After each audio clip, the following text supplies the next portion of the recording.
প্রিয় দর্শক, জামাতের আমির ডক্টর শফিকুর রহমান একটা চমৎকার কথা বলেছেন। চমৎকার আমার শুনে ভালো লেগেছে। উনি বলেছেন শহীদ এবং জীবিত মুক্তিযোদ্ধাদের সঠিক তালিকা হচ্ছে না কেন। উনি এই প্রশ্নটা করেছেন। তার মানে উনি একটা তালিকা চাচ্ছেন। কার চাচ্ছেন? যে জীবিত মুক্তিযোদ্ধা এবং শহীদ মুক্তিযোদ্ধা, যারা যুদ্ধে শহীদ হয়েছেন তাদের তালিকাও চাচ্ছেন, যারা এখনো বেঁচে আছেন তারাও তালিকা যাচ্ছেন, যারা মারা গেছেন তাদের তালিকাও চাচ্ছেন।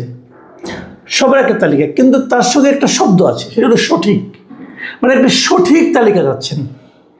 এই যে সঠিক তালিকাটা বলেছেন আমার খুব পছন্দ হয়েছে এই কারণে যে স্বাধীনতার পর থেকে এ পর্যন্ত মুক্তিযোদ্ধাদের কোন তালিকাটা সঠিক এটা কেউ বলতে পারবে না, কেউ না।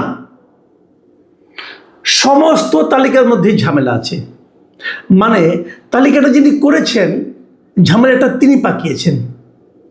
উনি ওনার ভাই ভাতিজাকে ঢুকাই দিয়েছেন, উনি যাদেরকে পছন্দ করেন তাদেরকে ঢুকিয়ে দিয়েছেন। এবং পছন্দ কেন করেন? হয়তো কাছাকাছি থাকেন বলে পছন্দ করেন, অথবা কিছু পেয়েছেন বলে পছন্দ করেন। কিছু টাকা, অর্থ, সুযোগ সুবিধা যাদের কাছ থেকে পেয়েছেন তাদের নাম ঢুকে গেছে। এবং এটা ঢুকতে ঢুকতে এমন হয়েছিল, আপনারা নিশ্চয়ই মনে আছে আপনাদের, যে শেখ হাসিনার আমলে দেখা গেল যে যারা সচিব হয়েছেন, সরকারের সচিব পর্যায়ে যারা আছে, এত বড় পদে যারা আছেন, এদের মধ্যে অনেক ভুয়া মুক্তিযোদ্ধা আছে।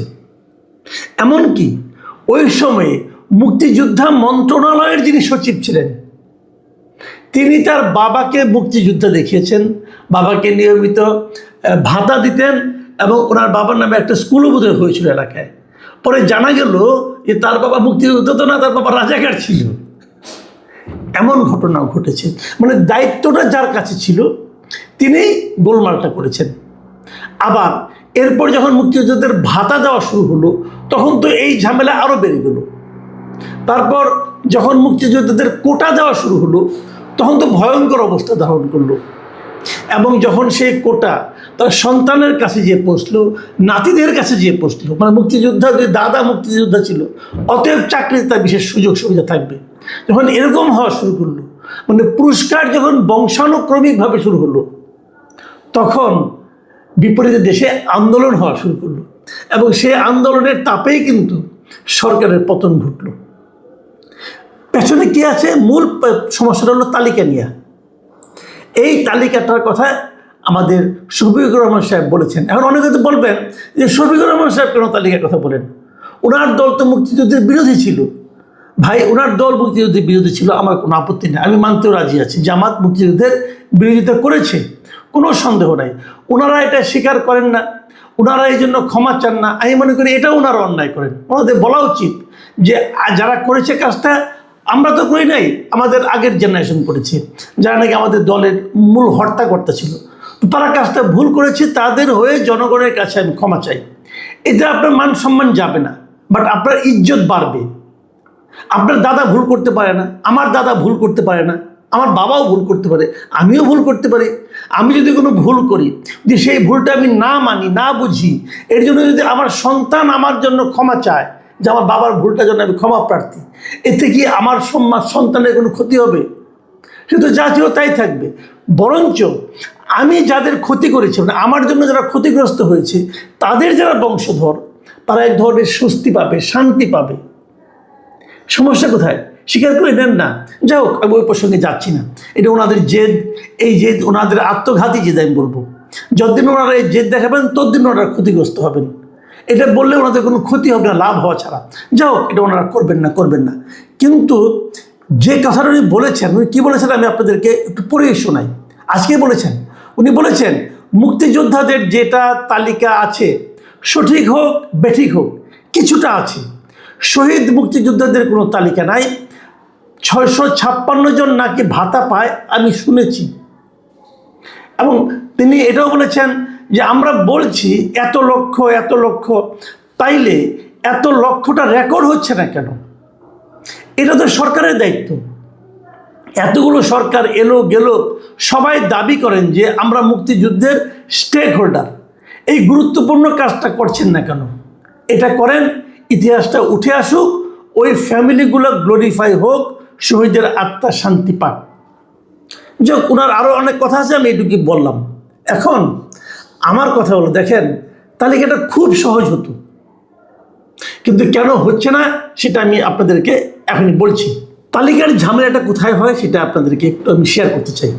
যেমন ধরেন, এই যে জুলাই আন্দোলনটা হয়ে গেল না, মাত্র 2 বছর আগে হয়েছে। এটা তো বেশি দিন হয় নাই। আগে না হয় বুঝলাম টেকনোলজি ভালো ছিল না, লোকজনকে খুঁজে পেত না। এখন তো সব মানে একদম ক্রিস্টাল ক্লিয়ার, যে কাউকে খুঁজে বের করা সহজ, যে কোনো ডকুমেন্ট বের করা সম্ভব, এনআইডি সব কিছু আছে। তারপরেও কিন্তু একটা জেনুইন তালিকা হয় নাই। দেখা গেছে তালিকায় শহীদ, সে হয়তো বিদেশে ঘোরাঘুরি করতেছে, নিউজ আসতেছে, কিন্তু আমরা দেখতেছি এগুলো। এর কারণটা কি বলুন তো? মূল কারণটা হলো অর্থ, মূল কারণটা হলো ক্ষমতা, মূল কারণ হলো দাপট। যদি কেউ জুলাই শহীদ হয়, যদি তার নাম লেখাতে পারে, সে অর্থনৈতিক সুবিধা পাবে, সে বিভিন্ন জায়গায় চাকরি বাকরির সুবিধা পাবে। এই যে সুবিধা, এই যে পার্থিব সুবিধা, এই পার্থিব সুবিধার লাভের জন্য কি এই লোকগুলি শহীদ হয়েছিল? কি জুলাইয়ে, কি মুক্তিযুদ্ধে? তারা কি চেয়েছিল? তারা একটা সমাজ চেয়েছিল, তারা একটা সরকার চেয়েছিল যেখানে বৈষম্য থাকবে না, যে সরকার বৈষম্য দূর করবে। ভাই, আপনারা যদি সেই সমাজটা কায়েম করতে পারেন, তাহলে এই মুক্তিযুদ্ধের আত্মা শান্তি পাবে। তাদেরকে বংশানুক্রমে অর্থনৈতিক ও পার্থিব সুযোগ সুবিধা দিলে হবে না। ওটা জন্য তারা আন্দোলন করে নাই, সেটা দিচ্ছেন না আপনি। না দিয়ে এই টাকা পয়সাটা ভাগ বাটোয়ারা করতেছেন, নিজেদের ধান্দা বাস্তবায়ন করতেছেন। এই জায়গাটাতেই সমস্যা। সিম্পল কথা, আপনারা এক কাজ করেন, যে কোনো শহীদ, সে মুক্তিযুদ্ধে হোক কিংবা এই জুলাইয়ে হোক, শহীদদের কোনো রকম অর্থনৈতিক সুবিধা আপনারা বন্ধ করে দেন। বলে দেন এরা কোনো ধরনের অর্থনৈতিক কোনো ভাতা, এদের ফ্যামিলি কোনো কিচ্ছু পাবে না, এদেরকে আমরা সম্মান দেব, আর কিচ্ছু না। এদেরকে আমরা বলবো এইটা শহীদ পরিবার। ঠিক আছে, করেন। আপনার একটা বড়, ওই যে ইউটিউবে আমরা পাই না, প্লেট পাই না, ওই ধরনের বড় করে আপনারা ছাপানো অক্ষর লিখে যে বাড়িতে শহীদ আছে ওই বাড়ির সামনে লাগিয়ে দেন। জনগণ ওখান থেকে হাঁটবে আর সালাম দেবে যে এই বাড়িতে একজন শহীদ ছিল, তার সঙ্গে ডিটেল লিখে দেন ওখানে। এটা করেন। যখনই আপনি সুযোগ সুবিধার ব্যবস্থা করবেন, তখনই 2 নম্বরই হবে, এবং এই 2 নম্বরের হাত থেকে আমাদের জাতির কোনো মুক্তি নাই।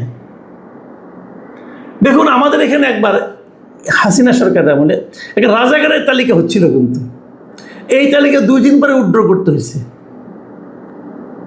তো সেটা আপনারা করতে পারেন, ওটা কিন্তু প্রত্যেকটা ডিসি অফিসে ছিল, কারণ রাজাকাররা তো বেতন ভাতা পেত ডিসির কাছ থেকে। সেই তালিকা আপনারা বাস্তবায়ন করতে পারেন নাই। সরকার চাইলে কিন্তু তখনও পারত, এখনও পারে, কিন্তু এই অর্থনৈতিক লেনদেনের কারণে এই তালিকা কখনোই পূর্ণাঙ্গ এবং সঠিক রূপ ধারণ করে নাই। এই জায়গাটাতেই ভাই আমরা পিছিয়ে আছি। এটা করেন। মুক্তিযুদ্ধের সময় বাংলাদেশের সবাই মুক্তিযোদ্ধা ছিল ভাই। যে অস্ত্র হাতে নিয়েছে সে মুক্তিযোদ্ধা, যে অস্ত্রধারী মুক্তিযোদ্ধাকে আশ্রয় দিয়েছে, সহযোগিতা করেছে, থাকতে দিয়েছে জীবনের ঝুঁকি নিয়ে, তারাও মুক্তিযোদ্ধা। রাজাকার ছাড়া সবাই মুক্তিযোদ্ধা। এভাবে বিবেচনা করেন, তাহলে দেখবেন সব কিছু সহজ হয়ে গেছে। তালিকা করে কোনো লাভ নাই। আর ওই যে কতজন শহীদ হয়েছে তাদের তালিকা করেন, তাও পারবেন না। তালিকা করতে পারেন, যারা মারা গেছে শহীদ তাদেরটা সহজ, কিন্তু 30 লক্ষ শহীদ বানানো কঠিন হয়ে যাবে। এত লোকের হিসাব কে করবে? 50 বছর আগে কোথায় কে জীবিত আছে নাকি কেউ কি জানে? মনে আছে কারো? ওই প্রত্যেকটা সরকারকে দায় বহন করতে হবে। আর এখন যে সরকার আসছে তাদের উপর দায়টা আসবে এগুলিকে সঠিকভাবে না করার জন্য। অর্থনৈতিক সুযোগ সুবিধা বন্ধ করেন। বৈষম্য বিরোধী আন্দোলন হয়েছিল, কোটা বিরোধী আন্দোলন হয়েছিল, সে আন্দোলনের ফলে হাসিনা সরকারের পতন হয়েছে। এখন যদি আপনারা আবার সেই কোটা, আবার সেই বৈষম্য তৈরি করেন, তাহলে কিন্তু ওই আন্দোলন আর সফল হইল না। এই জিনিসটা মাথায় রেখে আমি জামাতের আমি যে কথাটা বলেছেন, আমি ওনাকে সাধুবাদ জানাচ্ছি, এবং আমি সরকারকে বলবো যে উনি একটা তালিকা করতে বলেছেন, আমি তালিকা করতে এইভাবে করতে না করি। যদি তালিকার সঙ্গে অর্থনৈতিক লেনদেনের ব্যাপার থাকে, তো সেই তালিকা অর্থহীন হয়ে যাবে। পারবেন না করতে, কেউ পারে নাই, আপনারা পারবেন না।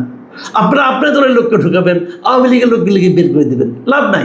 আবার নতুন সরকার আসবে, তারা তাদের মতো ধান্দা করবে। এই যে ভোটের জন্য পকেট তৈরি করা, এটা কোনো কাজের কাজ না। বরঞ্চ যারা পৃথিবীতে এখন জীবিত আছেন তারা সবাই মিলে দেশটাকে উন্নত করেন, দেশটাকে ডেমোক্রেটিক করেন। মুক্তিযুদ্ধ অথবা জুলাই শহীদ যারা হয়েছে এরা সবার আত্মা শান্তি পাবে। প্রিয় দর্শক, আমি জানি আমার আজকের কথাগুলো অনেকেরই ভালো লাগবে না, কিন্তু আমি মনে করি এর কোনো বিকল্পও নেই।